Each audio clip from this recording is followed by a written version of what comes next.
Hello everyone, welcome back to my channel. This is Pramila Yadav. CDP master series में आपका फिर से स्वागत है। सीडीपी मास्टर सीरीज़ में हम व्यक्तित्व परीक्षण की बात कर रहे थे। व्यक्तित्व परीक्षण यानी पर्सनैलिटी असेसमेंट के बारे में देख रहे थे। पर्सनैलिटी असेसमेंट के जो सब्जेक्टिव मेथड थे, सब्जेक्टिव मेथड जिनको हम व्यक्तिपरक विधियां कहते हैं, ये हम ऑलरेडी डिस्कस कर चुके हैं। जिसमें हमने देखा था जो ऑटोबायोग्राफी मेथड है वो डिस्कस किया था, फिर केस हिस्ट्री मेथड डिस्कस किया था, फिर उसके बाद इंटरव्यू और क्वेश्चनर। ये चार मेथड जो सब्जेक्टिव के अंडर आते हैं, ये हम लास्ट क्लास में डिस्कस कर चुके हैं।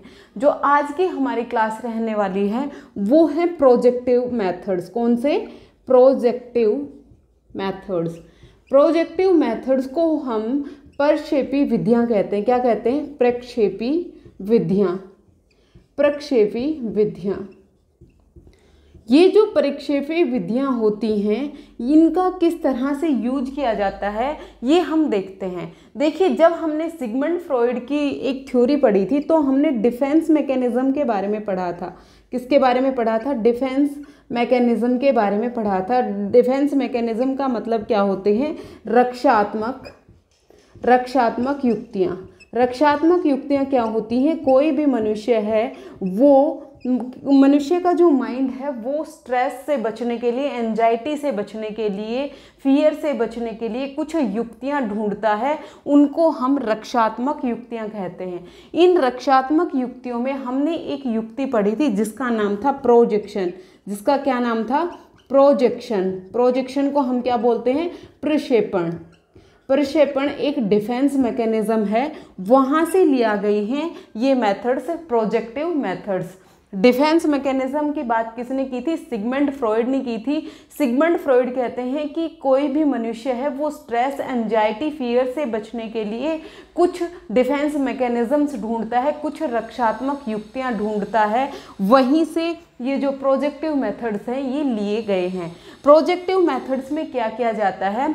कोई भी एक मनुष्य होता है जिसकी पर्सनैलिटी का असेसमेंट करना है, जिसके व्यक्तित्व का असेसमेंट करना है, उस मनुष्य के सामने कुछ एम्बिगुअस पिक्चर्स रखी जाती हैं। एम्बिगुअस पिक्चर्स का मतलब क्या है? जिसमें हमें क्लियर नहीं पता होता कि इन पिक्चर्स में क्या हो रहा होता है।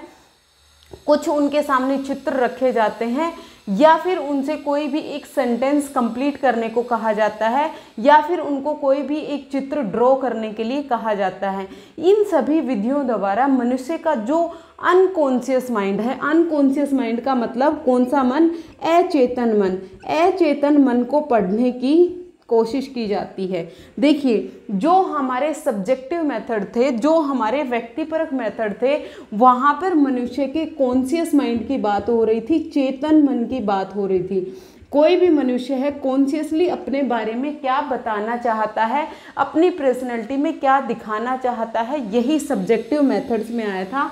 और इसीलिए सभी सब्जेक्टिव मेथड्स को अमनोवैज्ञानिक माना गया था, इन पर विश्वास नहीं किया गया था। लेकिन जो प्रोजेक्टिव मेथड्स होते हैं, जो प्रक्षेपी विधियां हैं, इनको मनोवैज्ञानिक बोला गया। इनको क्या बोला गया है? मनोवैज्ञानिक बोला गया है। मनोवैज्ञानिक बोला गया है। यहाँ पर जो मनुष्य का अचेतन मन होता है, अचेतन मन को सिगमंड फ्रॉइड ने सबसे ज़्यादा इम्पोर्टेंस दी है। वो कहते हैं कि मनुष्य का जो चेतन मन होता है ये टोटल मन का 1/10 पार्ट होता है, लेकिन जो अचेतन मन होता है ये 9/10 पार्ट होता है।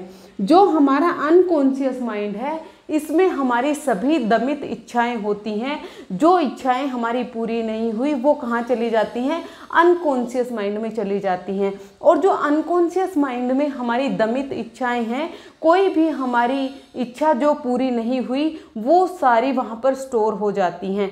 और वो दमित इच्छाएं मनुष्य की पर्सनैलिटी को शेप देने में बहुत अहम भूमिका निभाती हैं, बहुत इम्पोर्टेंट होती हैं। इसलिए अनकॉन्शियस माइंड को रीड करने के लिए प्रोजेक्टिव मेथड्स का यूज किया जाता है, प्रक्षेपी विधियों का यूज किया जाता है।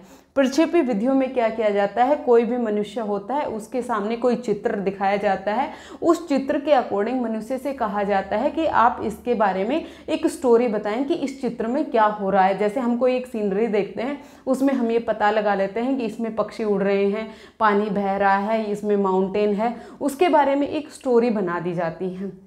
इसी तरह से जिस भी मनुष्य की पर्सनैलिटी का असेसमेंट करना है उसके सामने पिक्चर रखी जाती है और उस पिक्चर का स्टोरी कहने को कही जाती है। जिस तरह की स्टोरी मनुष्य कहता है उसी बेस पर उसकी पर्सनैलिटी का असेसमेंट होता है, या फिर उससे कोई भी एक सेंटेंस कंप्लीट करवाया जा सकता है, या फिर उससे कोई भी एक चित्र ड्रॉ करवाया जा सकता है। उससे हम मनुष्य की अनकॉन्शियस माइंड में जो चीज़ें दबी हुई हैं उनको हम पहचान सकते हैं, उनका हम असेसमेंट कर सकते हैं।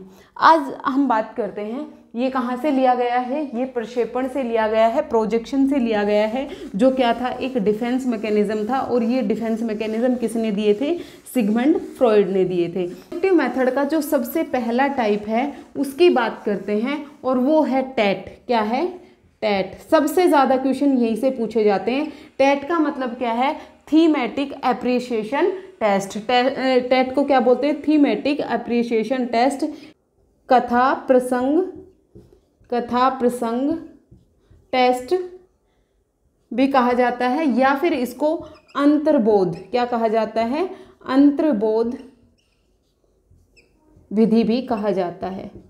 इसे हिंदी में क्या कहा जाता है, अंतर्बोध विधि कहा जाता है, या फिर कथा प्रसंग टेस्ट कहा जाता है। किसको, थीमेटिक एप्रिसिएशन टेस्ट को। इस टेस्ट में क्या किया जाता है, सबसे पहले जो ये टेस्ट है ये 14 साल से बड़े बच्चों के लिए किया जाता है।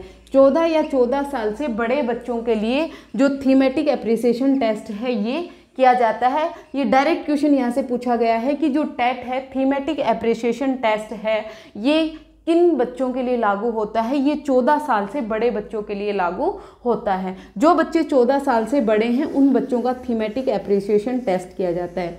थीमेटिक एप्रिसिएशन टेस्ट में क्या होता है कि उस मनुष्य के सामने कोई भी एक पिक्चर रखा जाता है, कार्ड्स रखे जाते हैं। इनके सामने क्या रखा जाता है, कार्ड्स रखे जाते हैं, और उस कार्ड्स के बेस पर मनुष्य को कहा जाता है कि आप क्या कहें, कोई भी कहानी कहें, कोई भी कथा कहें, कोई भी स्टोरी टेलिंग करें। जब वो स्टोरी टेलिंग कर रहा होता है उस आधार पर मनुष्य की पर्सनैलिटी का असेसमेंट किया जाता है, मनुष्य के व्यक्तित्व का असेसमेंट किया जाता है। अब ये जो थीमेटिक एप्रिसिएशन टेस्ट है इसमें मैंने कार्ड्स की बात की, तो इसमें पूछ लिया जाता है कि टोटल कितने कार्ड्स होते हैं। इसमें टोटल कार्ड होते हैं कितने, 31 कार्ड्स होते हैं।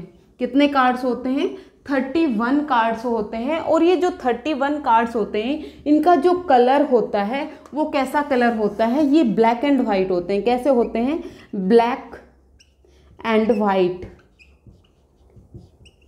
सफ़ेद और काले रंग के ये 31 कार्ड होते हैं, 30 कार्ड हैं, ये ब्लैक एंड वाइट के होते हैं। और 1 जो कार्ड है वो कैसा होता है, खाली होता है, ब्लैंक होता है, उस पर कुछ भी नहीं लिखा होता है। अगर आपसे कोई पूछ ले थीमेटिक एप्रिसिएशन टेस्ट में टोटल कार्ड्स कितने होते हैं, टोटल कार्ड्स 31 होते हैं, जिसमें 30 कार्ड्स हैं वो ब्लैक एंड वाइट कलर के होते हैं, और 1 कार्ड है वो ब्लैंक होता है, वो खाली होता है, उस पर कोई भी पिक्चर नहीं बनी हुई होती। अब ये जो पिक्चर्स बनी हुई हैं कार्ड पर, ये किसकी बनी हुई होती हैं, देखिए ये जो 30 कार्ड्स हैं इन पर पिक्चर बनी हुई हैं। इसमें 10 जो कार्ड्स हैं उस पर मेल बने हुए हैं। कौन बने हुए हैं, मेल बने हुए हैं, पुरुष के चित्र बने हुए हैं। किसके चित्र बने हुए हैं, उस चित्रों में क्या है, पुरुष हैं। 10 कार्ड्स पर ही क्या है, महिलाएं हैं। 10 कार्ड्स पर क्या है, महिलाएं हैं। और 10 + 10 कार्ड्स मतलब 10 कार्ड्स पर तो कितने हो गए, मेल्स हो गए, 10 कार्ड्स पर महिलाएं हो गई, और 10 कार्ड्स पर क्या हो जाएंगे, आपकी महिलाएं और पुरुष दोनों होंगे। कौन होंगे, महिलाएं और पुरुष दोनों होते हैं। और 1 कार्ड है वो कैसा होगा, हमारा ब्लैंक होगा, इस पर कुछ भी लिखा हुआ नहीं होगा। आपको सीधा सीधा याद रखना है, 10 कार्ड्स हैं उस पर मेल होंगे, पुरुष होंगे। 10 कार्ड्स पर महिलाएं होंगी, स्त्रियां होंगी, फीमेल होंगे। 10 कार्ड्स पर महिलाएं और पुरुष दोनों बने हुए होंगे, और 1 कार्ड है वो ब्लैंक होता है। मनुष्य का हम पर्सनैलिटी असेसमेंट कर रहे होते हैं, उस मनुष्य के सामने, उस ऑब्जेक्ट के सामने, उस सब्जेक्ट के सामने ज़्यादा से ज़्यादा 20 कार्ड्स दिखाए जाते हैं। कितने कार्ड्स दिखाए जाते हैं, में ज़्यादा से ज़्यादा 20 कार्ड्स उन्हें दिखाए जाते हैं। अगर 20 कार्ड से ज़्यादा उनको दिखाएंगे तो उनकी जो विचारों में अस्पष्टता आनी शुरू हो जाती है। तो मैक्सिमम कितने कार्ड दिखाए जाएंगे? 20 कार्ड्स दिखाए जाएंगे।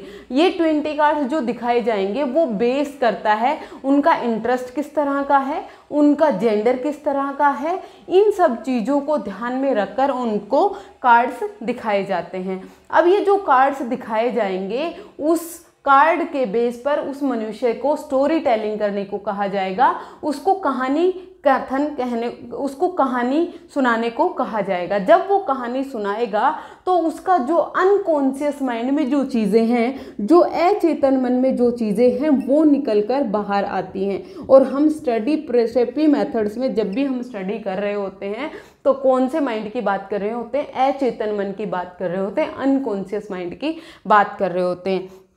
एक जो ये खाली कार्ड रखा गया है, एक कार्ड खाली रखा गया है, ये कार्ड जो खाली रखा गया है ये किस लिए रखा गया है? इस पर कोई भी जो मनुष्य है वो अपने आधार पर, अपने इंटरेस्ट के बेस पर उस पर कुछ भी ड्रॉ करे और उस पर कुछ भी उससे चित्र बनवाए जाते हैं। जब वो कुछ भी चित्र बनाएगा उसके आधार पर उस मनुष्य का असेसमेंट किया जाता है, उस मनुष्य के व्यक्तित्व का परीक्षण किया जाता है। थीमेटिक एप्रिसिएशन टेस्ट किया जाता है जब पर्सनैलिटी का असेसमेंट किया जा रहा होता है। तो जो असेसमेंट करने वाला है वो यहाँ पर पैसिव होता है, वो एक्टिव नहीं होता है। यहाँ पर मनुष्य के सामने कार्ड रख दिए, वो उस कार्ड के बारे में जो कुछ भी बोल रहा है, तो जो पर्सनैलिटी का असेसमेंट कर रहा है, जो पर्सनैलिटी का असेसमेंट कर रहा है वो बीच में कुछ भी नहीं बोलेगा, वो चुपचाप बैठकर सुनेगा। वो क्या होता है? पैसिव होता है। तो होपफुली आपको थीमेटिक एप्रिसिएशन टेस्ट है ये समझ में आ गया होगा। थीमेटिक एप्रिसिएशन टेस्ट को क्या बोला जाता है? इसको अंतर्बोध विधि, अंतर्बोध टेस्ट भी बोला जाता है। इसमें क्या किया जाता है? मनुष्य के सामने कितने कार्ड होते हैं? 31 कार्ड्स होते हैं टोटल। और किसी भी मनुष्य के सामने मैक्सिमम कितने कार्ड्स हम डालेंगे? 20 कार्ड्स डालेंगे। जिस कार्ड में 10 है, जो 30 कार्ड्स हैं इसमें 10 हैं ये तो मेल होंगे और 10 हैं ये कौन होंगी? फीमेल होंगी। और 10 होंगे कौन से? मेल प्लस फीमेल दोनों। और 1 कार्ड होता है कौन सा? ब्लैंक। ये जो थीमेटिक एप्रिसिएशन टेस्ट है ये 14 वर्ष से बड़े बच्चों के लिए किया जाता है। 14 वर्ष या इससे जो बड़े बच्चे होते हैं उनके लिए हम थीमेटिक एप्रिसिएशन टेस्ट करते हैं। थीमेटिक एप्रिसिएशन टेस्ट है ये प्रोजेक्टिव मेथड्स का एक टाइप है जिसमें मनुष्य की जो दमित इच्छाएं हैं, जो अनकॉन्शियस माइंड है, जो अचेतन मन है, उसमें जो भी इच्छाएं हैं, जो भी विचार हैं, जिस भी तरह की चीज़ें दमित हैं उनको बाहर निकाला जाता है। और इस टाइप के जो टेस्ट हैं ये मनोवैज्ञानिक होते हैं, इन पर पूरी तरह से भरोसा किया जा सकता है। ये था थीमेटिक एप्रिसिएशन टेस्ट। फिर उसके बाद जो दूसरा टेस्ट होगा वो हम कल डिस्कस करेंगे। आज के लिए इतना ही। Thank you very much.